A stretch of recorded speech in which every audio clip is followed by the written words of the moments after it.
Basics of maths. आज के lecture में हम सीखेंगे कि वेरिएबल्स जो होते हैं उसके addition, subtraction, division and multiplication कैसे करते हैं। फॉर एग्जांपल पहले देखते हैं कि व्हाट इज वेरिएबल्स। मैथ्स में जब भी हम वेरिएबल्स की बात करते हैं, variables is nothing as but हमारे जो भी A B C D letters होते हैं, it can be X Y Z A B C D anything. तो ये जो एक्स है इसकी कोई भी एक वैल्यू हो सकती है। वेरिएबल का मतलब होता है कोई या फिर लेटर, कोई भी लेटर्स जिसकी कोई भी वैल्यूज हो सकती है। वी डोंट नो कि वो वैल्यू क्या है एंड यही हमें फाइंड आउट करना है। अगर मैं बात करूं कि वेरिएबल्स में हम एडिशन कैसे करते हैं, सब्ट्रैक्शन कैसे करते हैं। फॉर एग्जांपल मैंने यहाँ पे लिखा है 6x प्लस 7x। एज दोनों के वेरिएबल सेम है, तो जब भी वेरिएबल सेम होगा तो हम एडिशन सब्ट्रैक्शन कर सकते हैं। अगर वेरिएबल सेम नहीं है तो हम एडिशन एंड सब्ट्रैक्शन नहीं कर सकते। तो यहाँ पे आंसर क्या आ जाएगा, 13x। अब मैंने बोला कि यहाँ पे 7x है प्लस 2y है, क्या इनके वेरिएबल सेम है? नहीं। तो क्या हमें इन्हें ऐड कर सकते हैं? Answer is no. तो ये ऐसे का ऐसे ही रहेगा। अब एक और देखते हैं। अब एडिशन एंड सब्ट्रैक्शन में आपको अगर एडिशन एंड सब्ट्रैक्शन करना है so you need same variables. Same variables होना जरूरी है, वरना मल्टीप्लिकेशन एंड डिवीजन के लिए आपके पास सेम वेरिएबल्स नहीं है तब भी आप मल्टीप्लिकेशन और डिवीजन कर सकते हो। फॉर एग्जाम्पल मैंने यहाँ पे एक डिवीजन का सम लिया है, that is 3x divide by 12y। तो देख लेते हैं, 3x ऊपर आएगा, 12y नीचे आएगा। x एंड y को तो आप डिवाइड नहीं कर सकते बट 3 एंड 12 को तो कर सकते हो। तो 3 क्या हो जाएगा, 3 1 जा 3 4 जा। तो answer is 1/4 x upon y। x upon Y वैसे का वैसे, बिकॉज हम x अपॉन y को डिवाइड नहीं कर सकते बट उनके साथ जो नंबर्स है हम उसको तो डिवाइड कर सकते हैं। मल्टीप्लिकेशन का देखते हैं, जैसे कि मैंने यहाँ पे एक नंबर लिखा 4x मल्टीप्लाइड बाय 5y। तो 4 5 से कितना होता है, 20। x इंटू वाई क्या हो जाएगा, xy। That's it. एक और देखते हैं विद द सेम वेरिएबल्स कैसे करते हैं। जैसे कि मैंने यहाँ पे लिखा 4x डिवाइड बाय 8x। तो 4x ऊपर आया, 8x नीचे आया। 4 के टेबल में 4 1 जा, 4 के टेबल में 8 2 जा। x दोनों जगह सेम है तो x कट हो जाएगा। Answer will be 1/2। तो सेम वेरिएबल्स के साथ वो ऐसे वर्क करता है।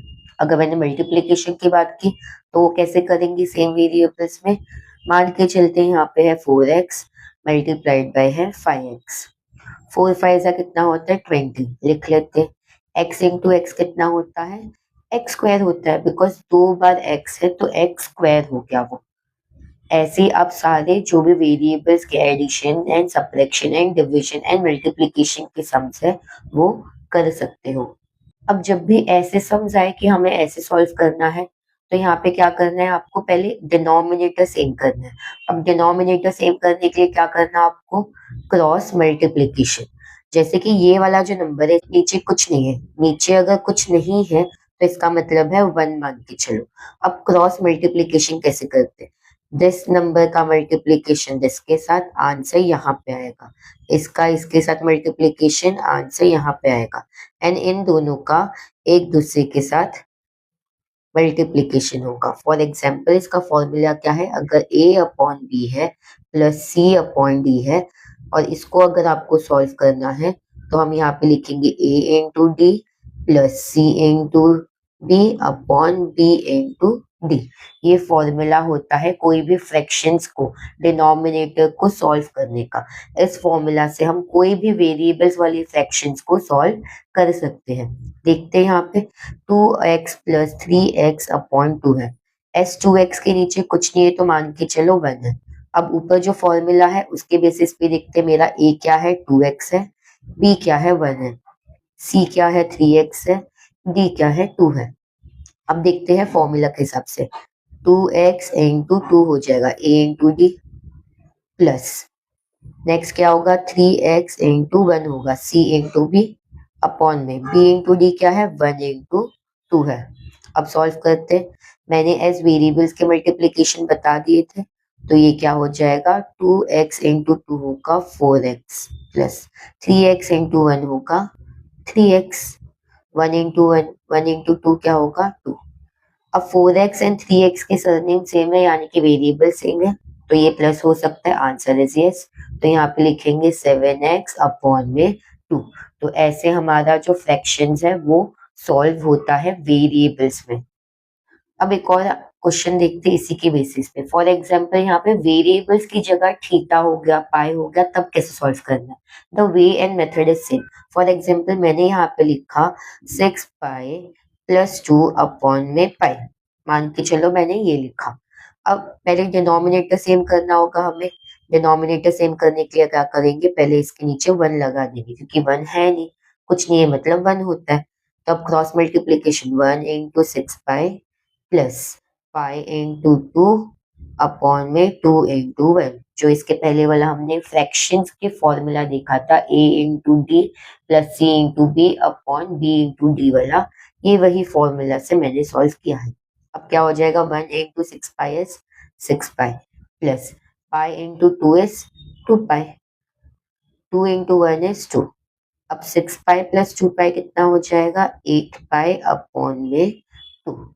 अब क्या हम इन दोनों को डिवाइड कर सकते हैं, हाँ, 2 and 8 सेम टेबल में जाते हैं, तो 2 1 जा 2 4 जा, सो आंसर विल बी 4 पाई। तो चाहे वो पाई हो, थीटा हो, एक्स हो, वाई हो, कोई भी वेरिएबल्स हो, मेथड सेम होता है। अगर माइनस में हो कोई चीज, बड़े नंबर का साइन डालना है, किसका डालना है, बेसिक फॉर्मूला याद रखना, सेम साइन अगर होगा तो आप प्लस करोगे, डिफरेंट साइन होगा तो आप माइनस करोगे। डिफरेंट साइन होंगे तो हम क्या करते हैं, माइनस करते हैं, सेम साइन होगा तो प्लस करेंगे। एंड बड़े नंबर का साइन पुटअप करना है। फॉर एग्जाम्पल मैंने अगर यहाँ पे लिखा है 3x प्लस 8x, तो पहले दोनों के साइन क्या है, डिफरेंट है, यानी कि दोनों नंबर्स को माइनस करना है। तो 8 - 3 कितना हो गया, 5 हो गया, 5x। अब बड़े नंबर का साइन क्या है, बड़ा नंबर है 8, उसका साइन है प्लस, तो यहाँ पे पुटअप करेंगे प्लस 5x। एक और सम देखते हैं। फॉर एग्जाम्पल मैंने यहाँ लिखा 4x माइनस 7x। अब ये 4 में कुछ नहीं लगा है मतलब वो पॉजिटिव है, कुछ भी नहीं लिखा है मतलब पॉजिटिव होता है। अगेन डिफरेंट साइन है, डिफरेंट साइन है दोनों नंबर्स के, तो दोनों नंबर्स को हमें क्या करना है, माइनस करना है। तो आंसर क्या आएगा, 7 - 4 is 3। बड़े नंबर का साइन क्या होता है, माइनस होता है, तो हम पुटअप करेंगे -3x। ऐसे हम एक और देखते हैं, मान के चलो यहाँ पे है 4x minus 4x plus -8x। पहले हम प्लस माइनस माइनस सॉल्व कर लेंगे, -4x वैसे का वैसे, प्लस माइनस माइनस 8x वैसे का वैसे। अब देखो सेम साइन है, हाँ, दोनों नंबर्स के सेम साइन है, तो 8 + 4 कितना हो गया, 12x। बड़े नंबर का साइन क्या है, माइनस, माइनस पुटअप कर देंगे। Now we can start with square and square roots. अब स्क्वायर्स क्या होते हैं, स्क्वायर्स का मतलब होता है सेम नंबर को आपने 2 बार मल्टीप्लाई किया, दैट इज स्क्वायर।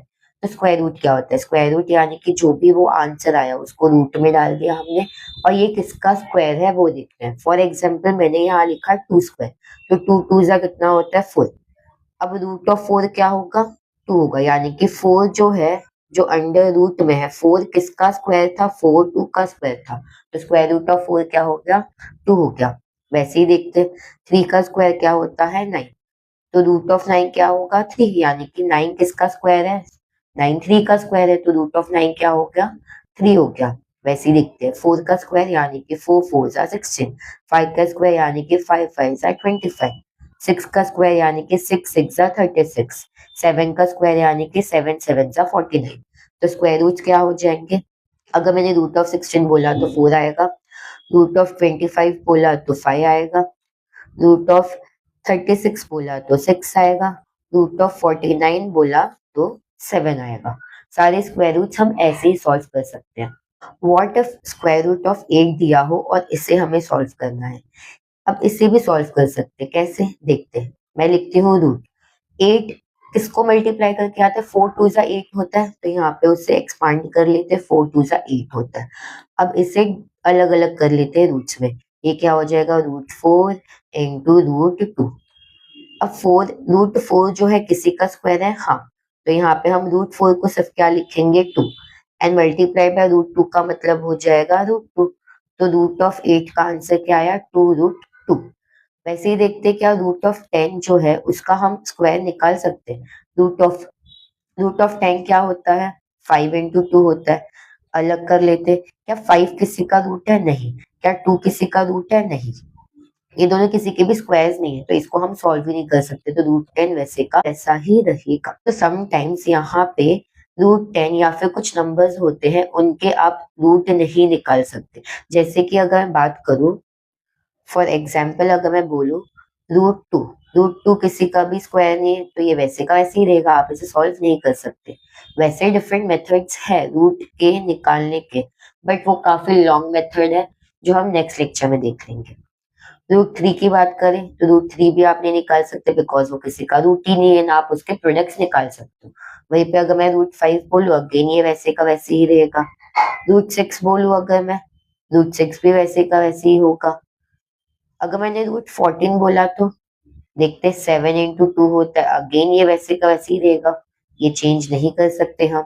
अगर मैंने √12 बोला तो देखते हैं √12 क्या होता है 4 × 3 होता है √12। एक 6 × 2 भी होता है, एक 4 × 3 भी होता है। तो मैंने 4 × 3 लिया, क्यों? क्योंकि 4 का हम रूट निकाल सकते हैं। अलग करते हैं, √4 है, यहाँ √3 है। अब √4 क्या होता है? इट इज नथिंग एल्स 2 होता है। √3 वैसे का वैसे। तो √2 को हम सॉल्व, √12 को हम सॉल्व कर सकते हैं, बट बहुत सारे रूट्स है जिसको सॉल्व नहीं कर सकते। तो आपको यहाँ पे देखना होगा कि मल्टीप्लाई करके उसको अलग करके आप रूट निकाल सकते हो या नहीं निकाल सकते हो। So this was all about basics of maths.